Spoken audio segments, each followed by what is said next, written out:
So I really have three main points today.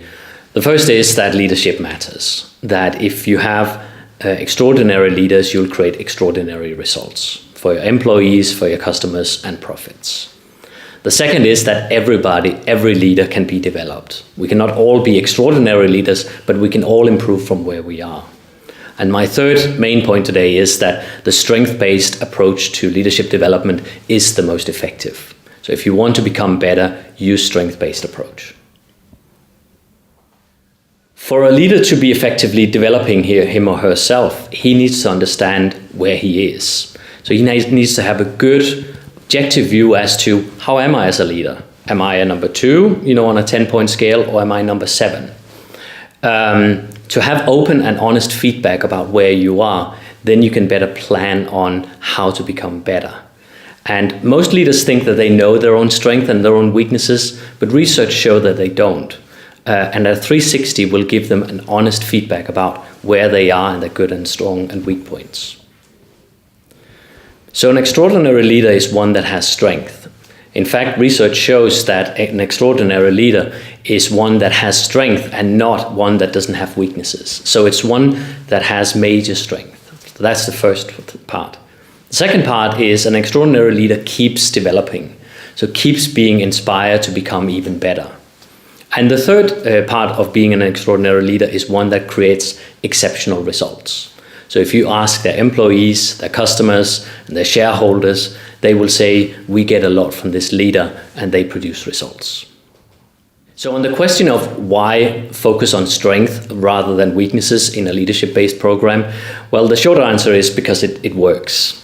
So research shows that if you take two groups of leaders, one focusing on strength and one on weaknesses, the ones focusing on strength develop more. And why is that the case? Because that's counterintuitive.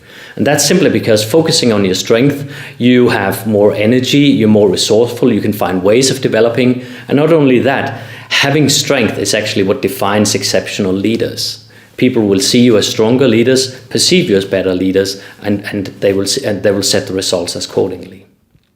The difference between a good leader and an extraordinary leader is the presence of strength. So generally a good leader would be average at everything, whereas an extraordinary leader will be exceptional at a couple of things. And those couple of things will make the leader an extraordinary leader. So how do you develop good leaders to become exceptional leaders or extraordinary leaders? I think most leadership development programs today are focusing on taking bad leaders to become good leaders. So it is a lot about skills development and being better at some of the fundamentals. Trouble is, if you're fairly good at some of the fundamentals, going on those classes don't help you. It won't get you from good to great. So having to move from being good to being exceptional, you need to have a new approach. And that new approach basically means that you need to not focusing on improving the skills per se, but on complementary skills that will help you improve those skills. If I want to become a better presenter, making me do more presentations are not going to be doing me good if I'm already a good presenter. I need to train something else. So a new approach essentially just means that you need to take, the skills that you want to improve and work around them. So we have found that the leaders that perform very, very best, there are three things that needs to be in place. The first thing is that they need to be good at it, obviously.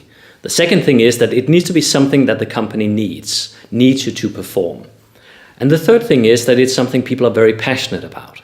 So if all of these three elements are in place, you will have a leader performing at his or her peak. If only two of those are in place, you will find that the leader may do well in short term, but over long term will fade away. Accountability is just a really important thing in most leadership development programs. Fact just is that most leaders go on a development program, they come back and nothing change. And why? It's just because to-do list just got even longer and the mailbox just got even longer. Accountability just means that you have somebody to hold you up on the promises you make in the leadership development program. Here are certain things that I want to work on, this is how I want to work on them, and these are my deadlines. And just instead of keeping them to yourselves, give them to your nearest boss or give them to a peer and make him or her hold you accountable for those promises. That actually works a lot.